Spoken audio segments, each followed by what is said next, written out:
As tensions grow in the Korean Peninsula, the presidents of China and South Korea met on Monday, ahead of a trilateral meeting with Japanese Prime Minister Shinzo Abe. South Korea's Moon Jae-in told Xi Jinping that stalled talks between the US and North Korea on denuclearization are not beneficial for Pyongyang. After a failed summit between President Trump and Kim Jong-un earlier this year, North Korea set the US an end-of-year deadline to soften its stance in the talks. The North has shared few details on what exactly will happen if it's missed. There are few signs of a resolution. Photos seen by Reuters showed South Korean and US special forces recently conducted drills on the peninsula in November. South Korean newspaper Chosun Ilbo reported the drills were intended to simulate the capture of North Korean executives. The North has also conducted recent weapons tests and waged a war of words with President Trump.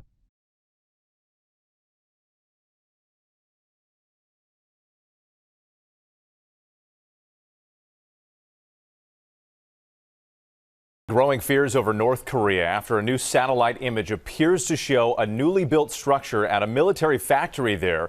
The U.S. has been on high alert since North Korea threatened a, quote, Christmas gift that analysts suspect could be a long-range missile test. Matt Gutman is in Seoul, South Korea, where tensions are running high. Matt, good morning.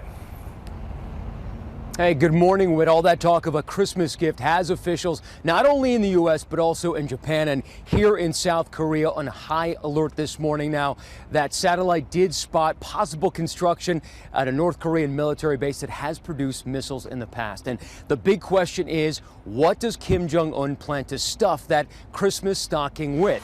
It could be short-range missile launches or even the testing of missile engines, but it could also be the launch of long-range missiles capable of hitting the United States. That would violate UN Security Council resolutions and also break the promise that Kim made to President Trump, to stop testing those kinds of weapons. Now, the last time that we saw a long-range missile launch was back in 2017. That's when President Trump threatened to rain fire and fury on North Korea. But there is a reason for this North Korean saber rattling. The North Koreans appear to want the U.S. to drop its demand for total disarmament. They also want the U.S. to let go of that stranglehold that has been choking off the North Korean economy with those economic sanctions.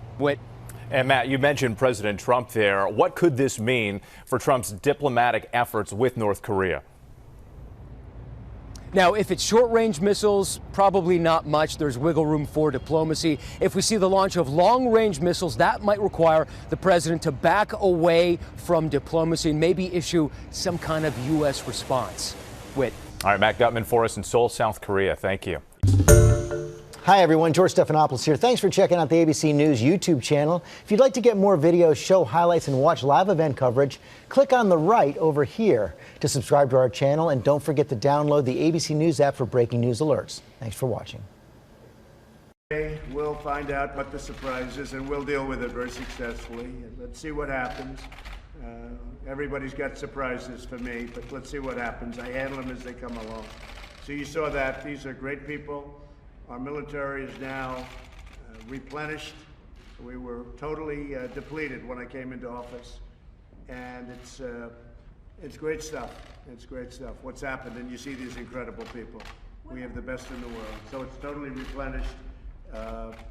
New equipment's coming in on a daily basis. It's being made, all made in the USA, and our economy is the strongest it's ever.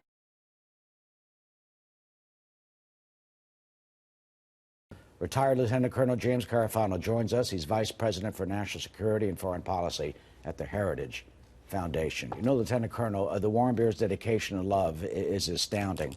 And I think we always need to remember the case of Otto when talking about Kim Jong-un. But this bill, do you think it can finally kneecap Kim so that we can finally go after his financial foundation that supports him, the elite, and the military? Yeah, the only person that can start North Korea on a path to becoming a normal nation is Kim. And the sanctions alone won't do that. You know, we often say North Korea is the most heavily sanctioned country on the planet, which is true.